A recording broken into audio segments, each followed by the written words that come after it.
Hi, Shalom. Welcome to Torah Talk with Tamar. I'm Tamar, and on today's episode, I'll be demonstrating how to make a biblically clean bean soup. The name of the soup is Galatian Garbanzo soup and costs less than $10 to make. It can feed an entire family for the day with some bread on the side, for example. Come with me today as I show you an ancient biblical bean soup that is sure to delight your family. Hi, I'm Tamar. I'm a scholar of the Hebrew Bible, a writer, and a homeschooling, homesteading, home birthing, Torah keeping, widowed mother of 7. Together, we live in the southern Appalachian, Southwest Virginia region of the United States, where I keep sheep, grow crops, and cook our meals from scratch, together with my 5 boys and 2 girls. Welcome to my channel. The core of your soup will be, of course, the garbanzo beans, and some people call these chickpeas. Then you have these vegetables: a potato, garlic and onion, peas, 1 carrot, and 1 celery stalk. And of course, we'll wash and dice these vegetables to put them in. Your seasoning palette will be this, and I'll go through the measurements as I'm building the soup. Your base will be a vegetable broth, and you don't have to use a vegetable broth that comes in a box. You can make your own, of course, and you can also take those cubes and dissolve them, but sometimes I like the boxes if I'm short on time, and I feel that they give just as much flavor. So, let's get started.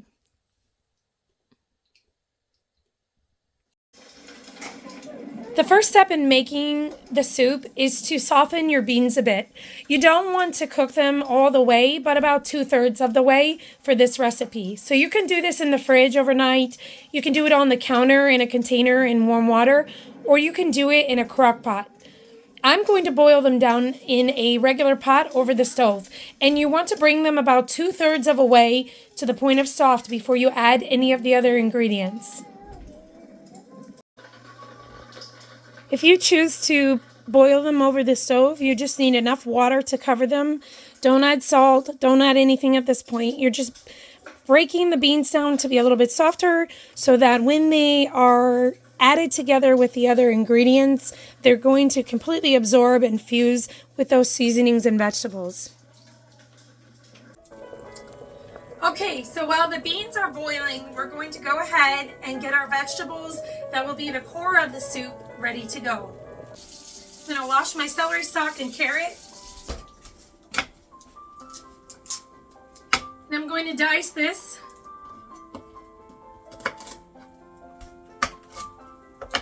I'm going to save these for my sheep.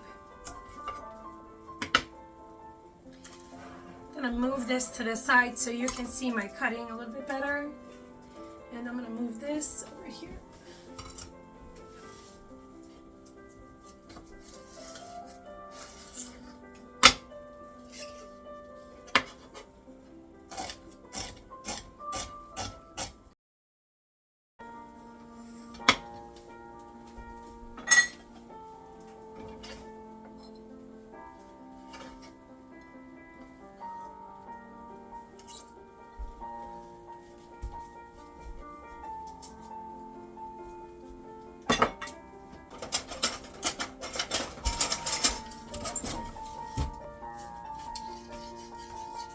Peel this. One of the great things about making soups early in the day is you can leave it in the pot and serve it for dinner, especially if you double the recipe, and by the evening time the flavors have had so much time to infuse. And I'm going to save these carrot scraps for my sheep.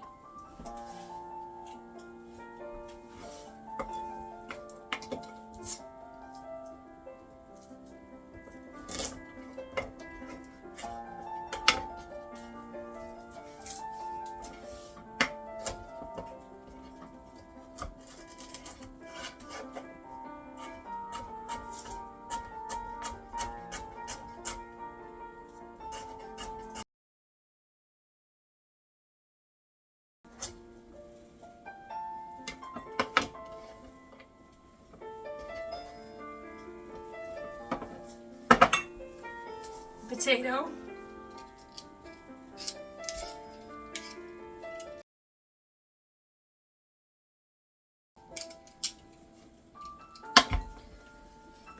I'm going to save these peels for my sheep too. They'll love them.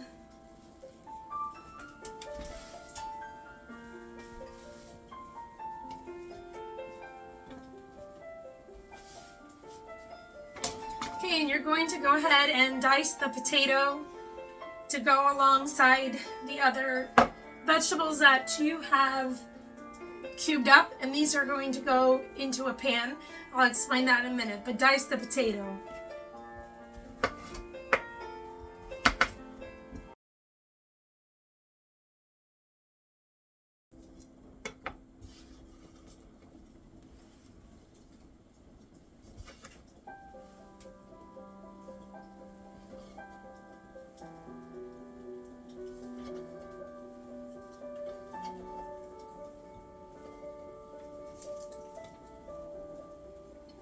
I'm going to save the onion for last because it usually makes me tear up a little. Even with using culinary techniques that are supposed to prevent that. Alright, let's go for the garlic.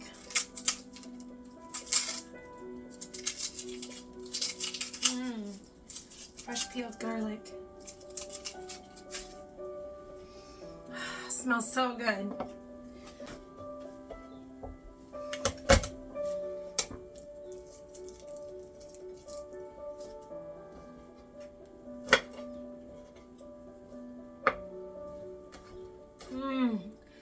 The smell coming off of this garlic is just wonderful.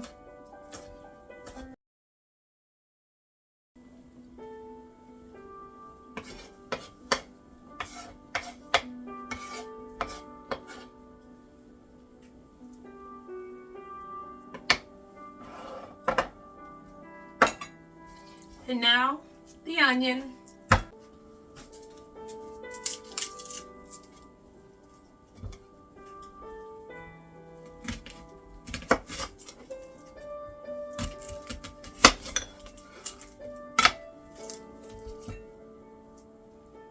I'm going to try to prevent cutting each end. Let me point this way. Okay, usually that's supposed to cut back on the tears. So let's start with the bulbous part of the onion.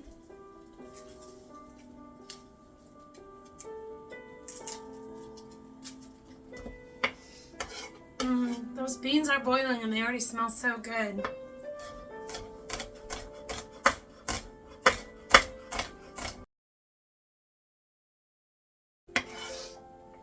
All right.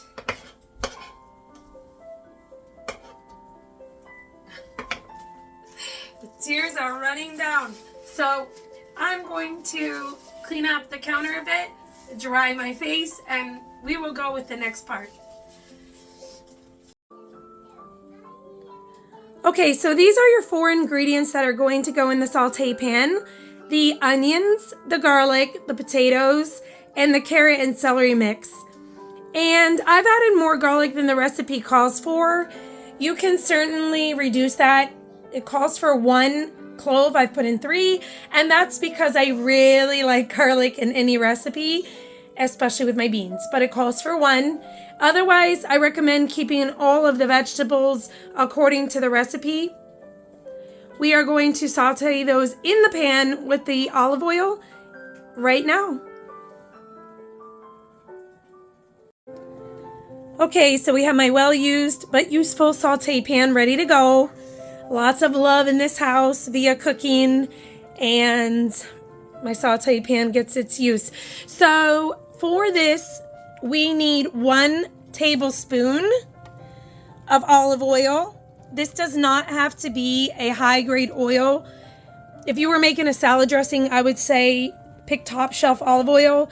Just a basic oil that will help you saute your vegetables to get them releasing their juices and ready for the soup is sufficient. So let's heat up the pan and get that olive oil in there. Now to start, I'm going to turn my very old but useful stove up to about a 7. And that's really to get that oil heated up. Let's go ahead and pour it in there. Okay.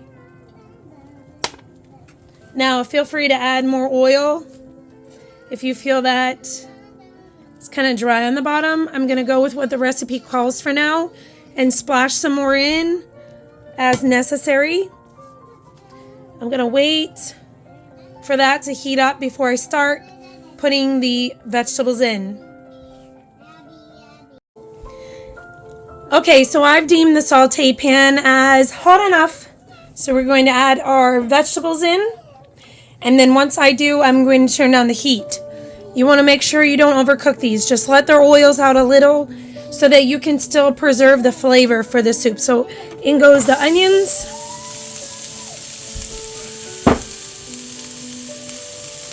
And the garlic. And these really are your master seasonings here. So I'm going to stir those around just a bit. Really let those oils come out together. Oh, what an epic and flavorful combination.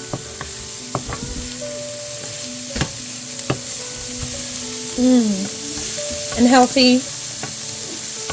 Just be careful on the garlic. If you are prone to be reactive to blood thinners, garlic is a blood thinner.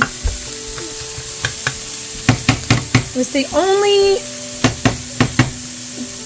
thing that made me throw up during my pregnancies. I never had morning sickness, but if I took too much garlic when I was pregnant, I was finding myself a little bit ill. All right, let's get our potatoes in. And our carrots and celery mix. There goes the potatoes, which I browned a little. And here's our mixture. And I see too much skin left in this potato. I'm going to take it out. Not to my liking there. Alright, let me turn the heat down to about medium there. We're on a 5.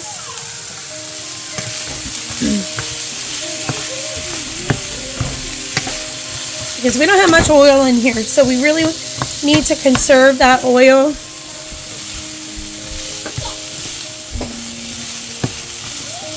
I'm going to break that down. I see some of my potato here that didn't chop up too well. I'm just going to leave it for now. Someone will get a nice bite of potato congealed together when they eat it. Yeah, bad habit. You're not supposed to do that with your spatulas, but it's okay. We'll make it through. Okay, I'm going to let that cook down just a little bit more so it really lets out its juices. But you want to be careful not to let your vegetables get soggy.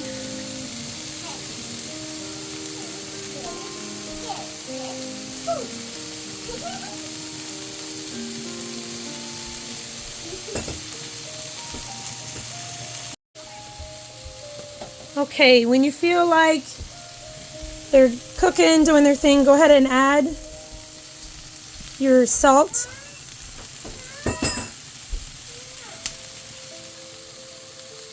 Okay, but you have to watch over her, okay? She was crying at the door, honey. Go ahead, Hannah. Alright, this is sticking a little, so I'm going to turn the heat down so we don't overcook those. Let's get those simmering. We just want them to let out their oils and add some crunch to the soup.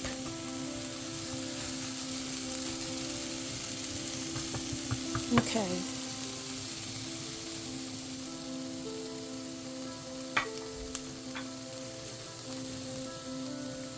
All right, I'm going to let those cook down just a little bit. Okay, so this is how you want your vegetables for this soup. Do you see how they're soft and tender, letting out their oils, but they're not overly cooked? This allows for the vegetables to give you a little bit of a bite when you're eating the soup, but not soggy to the point of crumbling. And remember, once you add them to the hot water of the soup, they're going to break down a little bit more. So having a little bit of bite left in the vegetables is the way you want to go. And especially if you're going to leave this soup overnight in the fridge to enjoy the next day or later in the evening. A lot of times I will make soups around noon and then reheat the soup for the evening. So once these vegetables are sitting there, becoming infused with the seasonings, which is absolutely delicious, just like a chili, they will break down a little bit more. So you don't want them overly cooked at this stage. Now let's go to the next part of the soup making process. Okay, this is my food processor to make a puree. What you're going to do is when the beans have become low enough in temperature that you can handle them to your comfort level, is you're going to scoop them out and put them into your food processor to make a puree. Not all of the beans. I'd say about a third.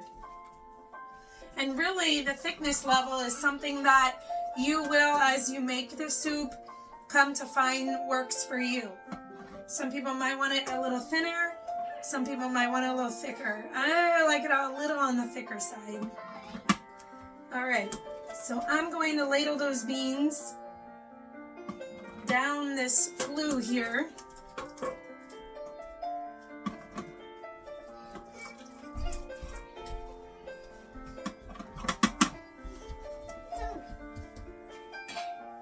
Careful, honey. It's so hot. Oh, she was eating something of the soup. She wants some of my soup? No, she found something. Oh. To eat, and she's eating it. Okay, take her away from the soup. I don't want her hair in the food. Okay. I do want to try your soup. Good, honey.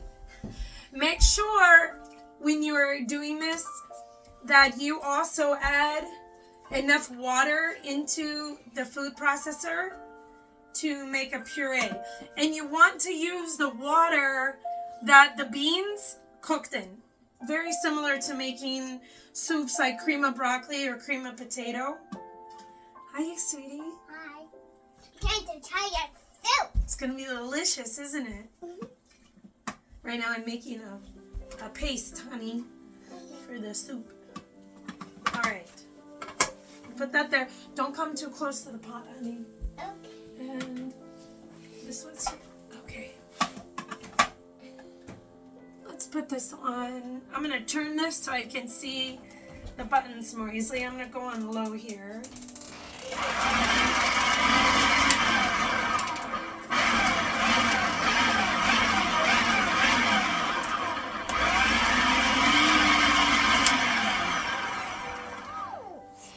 Needs more water.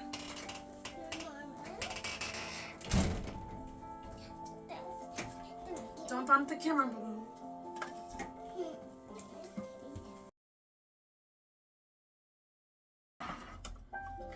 Okay, now I see a consistency that I really want to see for this soup, and I'm going to put a video that shows you close up, hi sweetie, what this should look like.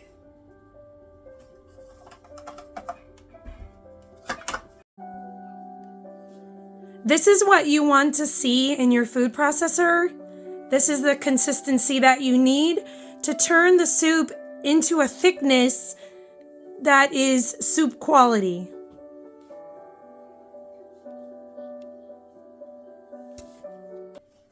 Now, if you want to repeat this process because you feel like there needs to be more puree, I recommend dumping what you've made into a bowl and then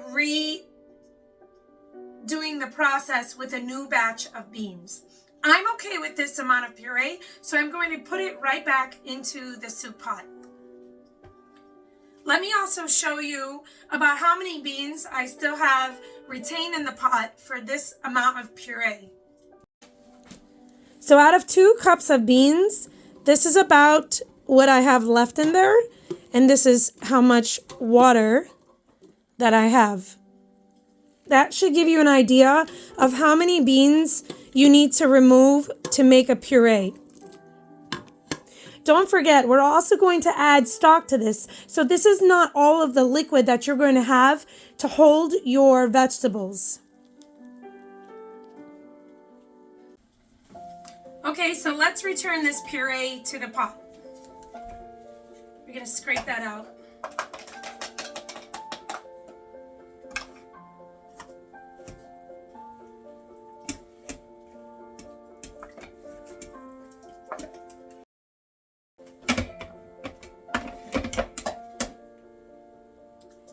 Once you add the puree back in there, you don't need to stir quite yet. This is when you're going to add 5 cups of the vegetable broth stock. And again, you can make your own. I know lots of people do. And also you can dissolve cubes like this and into your pot and add some water. Sometimes I need help in the kitchen. I need help in general as a mother and as a widow. So I'm going to use organic broth that's pre-made and gives me a little convenience in the kitchen. So let's add that in. This is a 2 cup, yeah.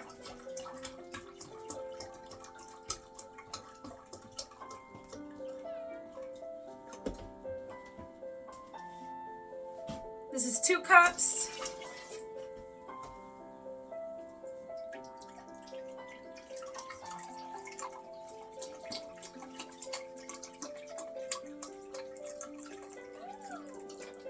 Four cups. Now, if you had more liquid left in the pot after boiling your beans down, you could hold back the last cup. I had very little water, so I'm going to add the full 5 cups.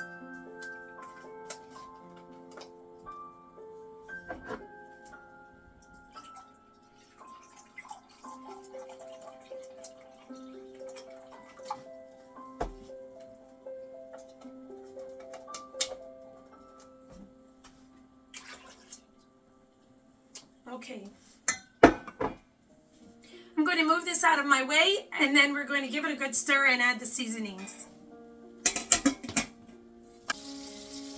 This is the point at which we're going to add the vegetables we sauteed earlier and our seasonings. And I'm going to start off by giving this a big, bold stir to really get that puree mixed in there.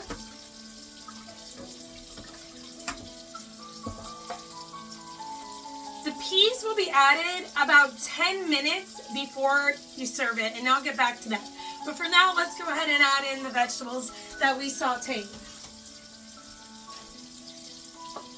I'm just going to scoop them down in there and let them go plop plop. My pot is deep enough that I'm not really getting too much splashing outside of the pot.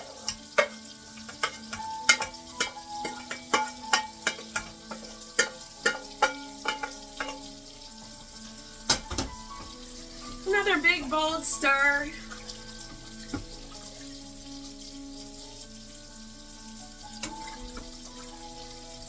This smells so good.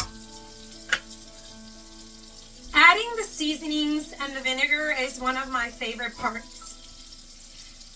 When I was raising my children, and of course I still am, but raising them for the last 18 years, I had to find different ways to make beans. One of the reasons is because feeding a large family can be expensive. But when you cook with beans, it brings the grocery bill down quite a bit. Pesky flies, that's homestead living. I see. Learning different ways to cook beans and to season them and flavor them is the key, I believe, to enjoying beans. There's 101 ways to enjoy beans when you know great combinations for flavoring them. That way, it simply doesn't get boring. Yes, honey. You need a shirt on. Please put your shirt on. The first seasoning that I'm going to add is the bay leaf. And you need one of these. You're going to boil this down for about another hour. And you're not going to do a deep boil. It's going to be a simmer. You're going to boil it up for about 5-10 minutes, simmer for the rest of the time. Now let's go ahead and add the bay leaf. I feel like they're going to be when they eat. Well, honey? I feel like they're going to be when I eat. Good, honey. And I'm going to pick out a very large bay leaf because I like the flavor of bay leaf. And, you know, about that big. Drop it in there. Make sure you don't serve it after it's done cooking in there. Now 3 of the seasonings are 1 teaspoon each, and the other 2 are to splash and dash some flavor in. Let's start with the 3 that are 1 teaspoon each. Basil. Now I'm not going to measure precisely. I'm going to make a circle around the pot twice. And I'm going to deem that sufficient for flavoring. And, you know, you can adjust that according to your preference. This is where your personal preference and your artistry as a chef comes in.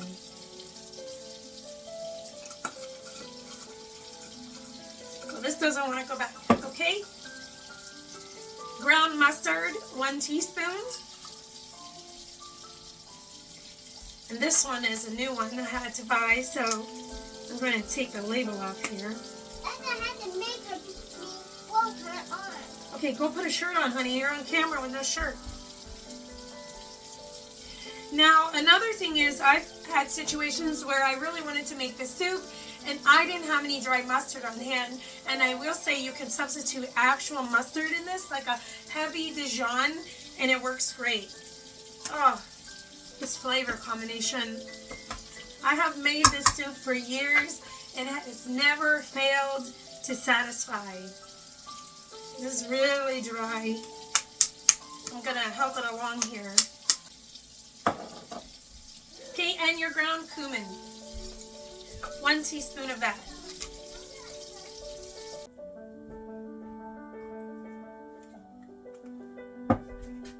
This one is very caked as well, so I'm going to go ahead and scoop this out. Now these are that's a 1/4 teaspoon. And I'm going to do 3 of those because I've already shaken some in. And I really want the mustard flavor in this one to take over rather than the cumin. So I'm going to dip back into my mustard.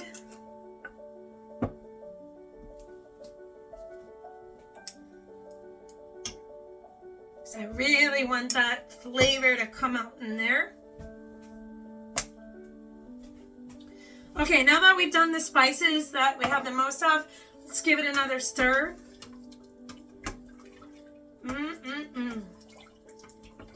Cannot wait to eat this.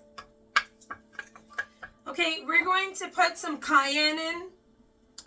And we're going to put just enough to give it a little kick. This is, after all, Galatian garbanzo soup. I'm going to stir that in.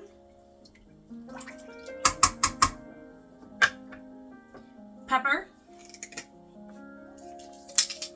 And you can really add pepper once you've served it as well. All right, let's add our vinegar in.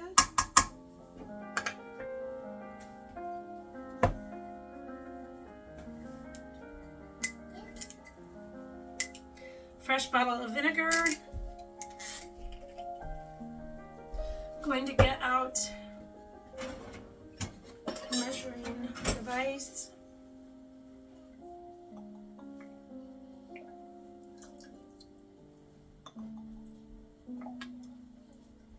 All right.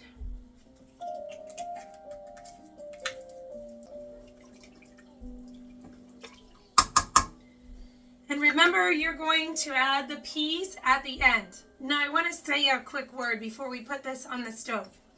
This recipe, its original author also added in saffron for seasoning. I'm going to omit the saffron.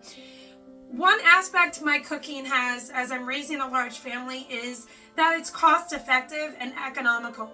Saffron is quite expensive. Let me give you a peek into how much saffron costs in my area. I'm fine. No, I'm fine. Rainbow.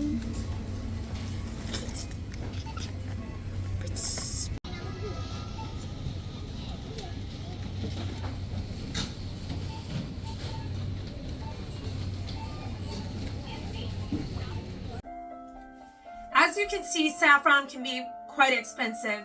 Now, if you're making a dinner for an anniversary or a special meal, I would splurge. But for your everyday cooking, this does not need it for every time that you make it.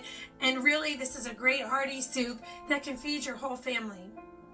Another modification that I've made is I've left out the tomato from the original author's recipe. And a third modification I'm going to make is that I'm going to add some of my vinegar during the boiling process and then a splash at the end. Let's get this on the stove.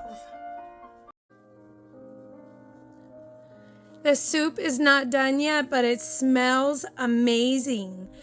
So to finish cooking the soup, what you're going to do is simmer it for about an hour. About 10 to 15 minutes before this is done simmering, you want to add your peas that have been set to the side earlier and the rest of the vinegar. Or if you haven't yet added the vinegar yet, go ahead and put it at this point. It depends on your preference for how much of the vinegar you want to taste. I don't like to taste much, so I put 2/3 of it before it starts boiling and then the rest at this point. So let's let that simmer.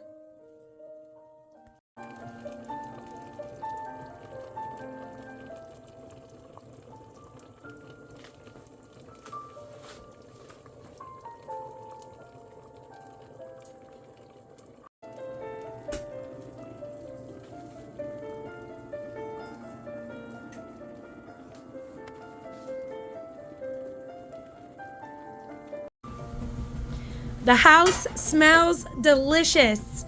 I'll give it a good stir so you can see there's a good amount of broth and beans, a good ratio, and you can by all means double and even triple this. This is the point at which you want to add your peas.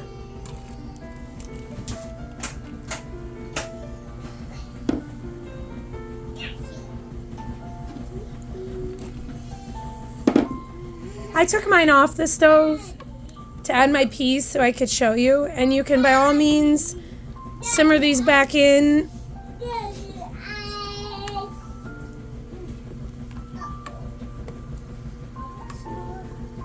I'm going to put mine back on the stove for a good 10 minutes to finish this up. I'm going to add a splash or two of the vinegar to finish the flavor off.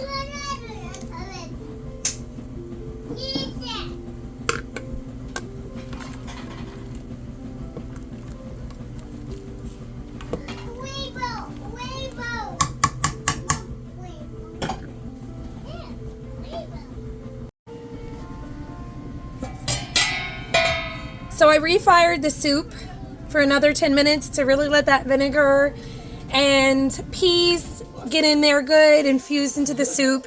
And it's at this point that you can also add more stock if you need to thin it out or adjust it for more servings.